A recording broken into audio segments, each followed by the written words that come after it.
Hi, I'm Johnny, and welcome back to the Hexy Beast, where we're about to start Season 3, and I couldn't think of a better way to kick it off than for a review of this game right here, Dungeon Academy from the Op. And I just want to say before we start that I was provided a review copy of this game, so anyway, with that out of the way, let's just get on to the review.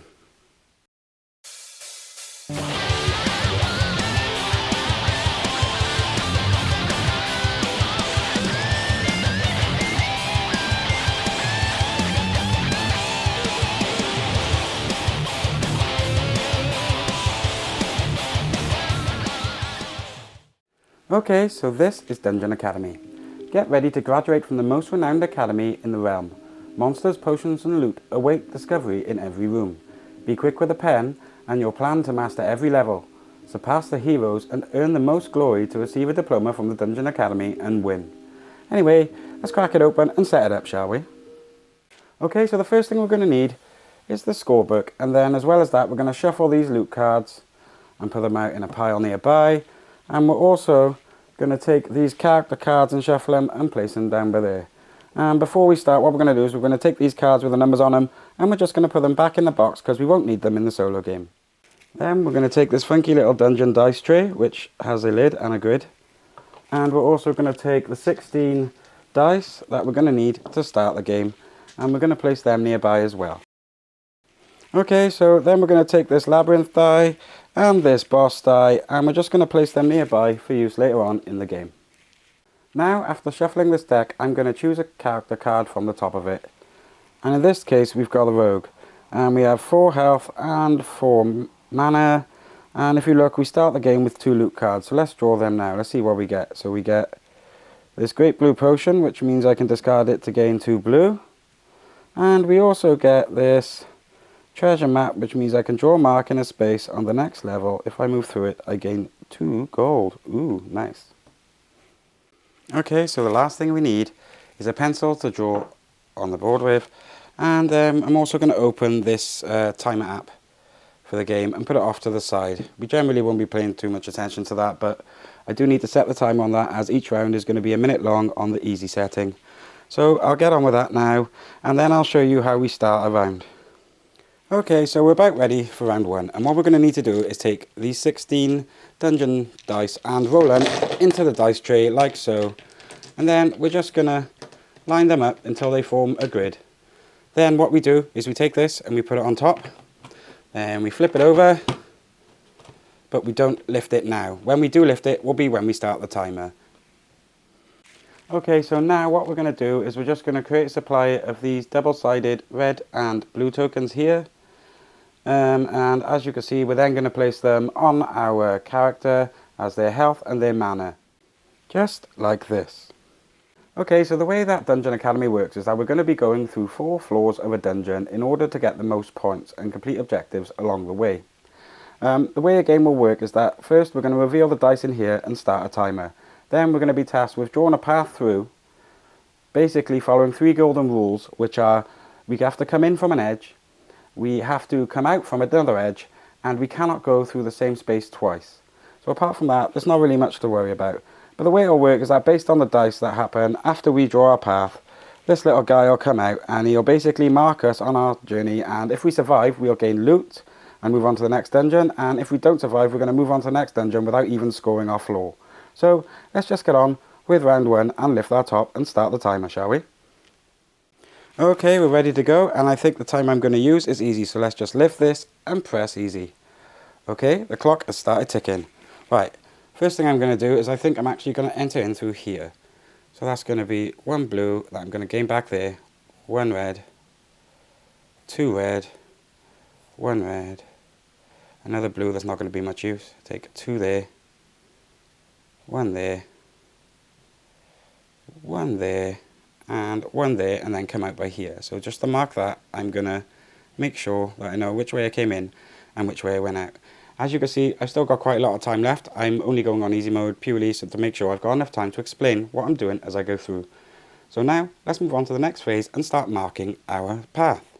Okay, so now that we've done that phase, what we're going to do is we're going to take this wizard guy, and he is basically going to mark our path through the dungeon. So first, let's just resolve these dice as they came in.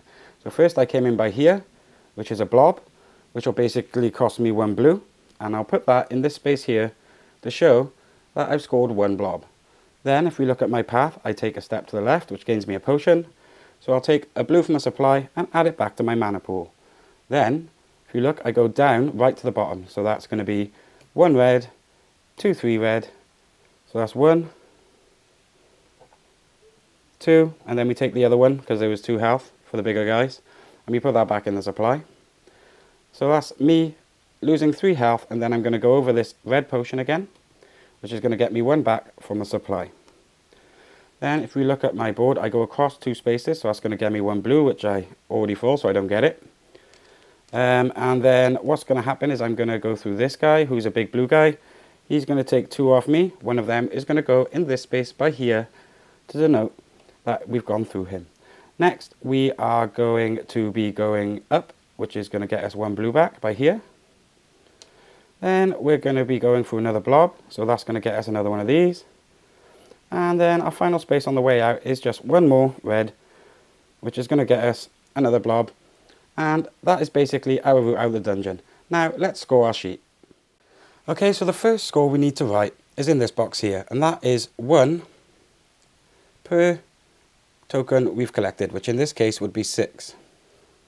Then we need to check for any objective cards that we've got here, which we don't really need right now, and we're going to be using this for level 2 anyway. So we're not going to mark anything in this box. But what we are going to do is pick one of these goals at the bottom, and looking at what we got, I'm going to go for the lights because we've got 4 points there. So we put a 4 by there. Now we just clear off these tokens and move on to round 2.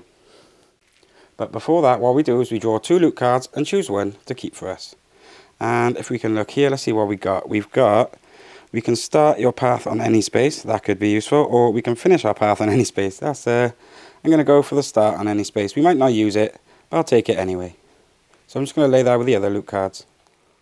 Okay, so round 2 is pretty much going to play the same as round 1 with one big difference. I'm going to remove one of these basic dice, and I'm going to replace it with one of these labyrinth dice. So anyway, let's get rolling.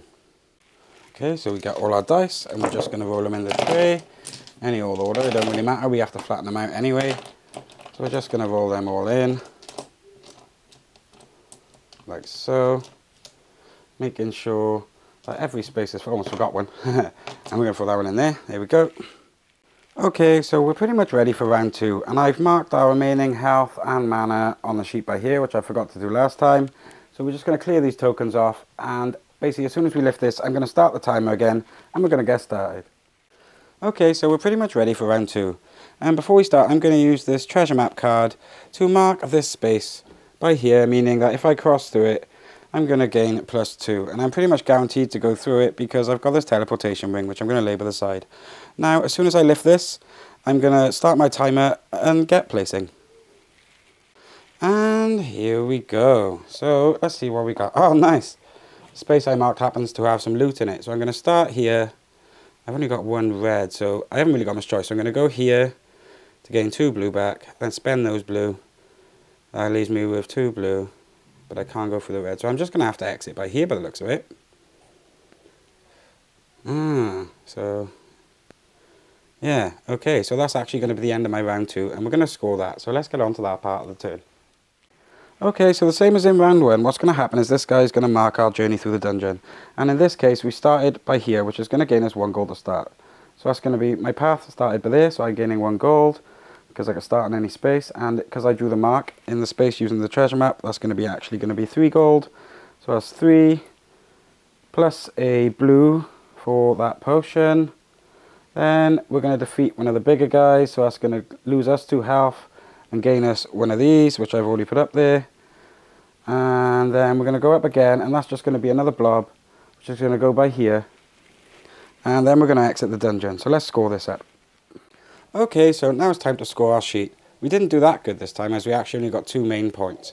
But we did actually get 3 points from our cards because of our entry, our X, and the fact that we collected our loot bag over there. And I think the best thing we can do for this one, in order to get 2 points, is to score this end of round goal by here. So that's going to be 2 points. Okay, so basically what would happen at this point is that we would play rounds exactly the same as before with round 3, and then on the 4th round we would add that boss die, which is basically just a bigger enemy for us to do. And then we would total our scores up, and then compare them to a chart in the back of the book, to see how well we did. So anyway, let's just get back to the table and I'm going to tell you what I think of this. Okay, so now that you've seen a bit about how the game is played, it's time for me to tell you what I think. And first of all, let's get on to aesthetics. I've decided to give this one a 7.5 out of 10. I think that the character designs themselves are actually pretty good, and in general, I thought they were quite quirky. I enjoyed some of the artwork used for the items as well.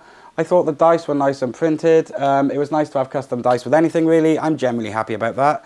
The one place I did feel it did fall short is that it is very much a family-friendly, kid-friendly kind of game. So if you're looking for something a bit more gritty, it's not really going to satisfy you there in the art department. Although I did think that these score sheets are actually very easy to read and they looked very clean, and they're also double-sided. So for aesthetics, that's why I decided to give it a 7.5 out of 10.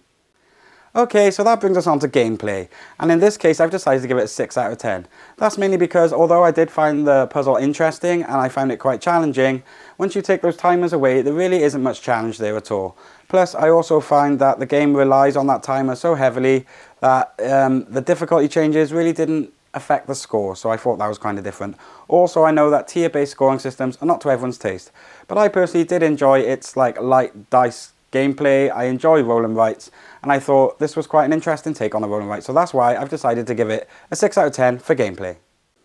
Okay, so that brings us on to accessibility, and for this one I've decided to score an 8 out of 10. I generally found that the rulebook itself was actually very easy to understand and easy to read through. I also found that the player reference on the back was actually quite useful.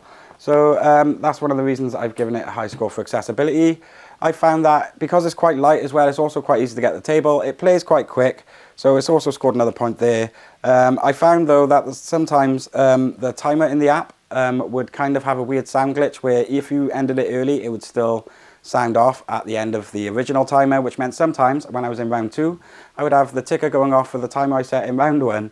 But that wasn't really that big a problem, and I imagine it can be solved with a software update, so that didn't really affect the score. I will say the app does make things super easy, and having that timer there really helps. So basically that was accessibility, and that was 8 out of 10. Okay, so that gives Dungeon Academy a total score of 7.1 out of 10, which is a good score from me. It is a game I will be playing again, but I do find because of its tier-based scoring system that it won't be something I play on the regular, but I will definitely get it out again and I will enjoy it. I thought it was a great game. So anyway, if you like the look of this or anything on the shelf behind me, please feel free to check out the link to Firestorm Games in my description. Also, if you've been enjoying what you're watching, please feel free to smash that subscribe button by there and check out another one of my videos by here. Anyway, I've been Johnny, you've been watching The Hexy Beast. Thank you for watching, and most of all, stay hexy everyone!